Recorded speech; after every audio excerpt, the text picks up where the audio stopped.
બનાસકાંઠા જિલ્લાના વાવમાં ખેતરો તળાવમાં ફેરવાયા છે। રાણેસરી ગામમાં નર્મદા કેનાલમાં ગાબડું પડ્યું, ખેતરોમાં પાણી ફરી વળતા ખેડૂતોને લાખોનું નુકસાન થયું છે। બનાસકાંઠા જિલ્લાના સરહદી વિસ્તારમાં કેનાલો તૂટવાનો સિલસિલો યથાવત જોવા મળી રહ્યો છે। ત્યારે સરહદી વાવ તાલુકાના રાણેસરી ગામમાં પસાર થતી નર્મદા કેનાલમાં મસમોટું ગાબડું પડ્યું છે, જેના કારણે આસપાસના ખેતરોમાં કેનાલનું પાણી ફરી વળ્યું છે।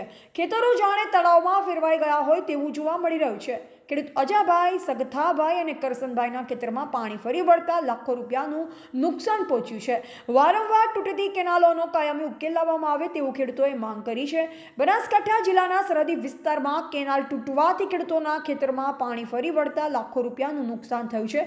ખેડૂતોએ કેનાલ પરથી વિડીયો ઉતારી સોશિયલ મીડિયામાં વાયરલ કર્યો છે। બ્યુરો રિપોર્ટ રમેશ રાણા સાથે કમલેશી દરબાર, ઇન્ડિયા લાઈવ ગુજરાત, બનાસકાંઠા।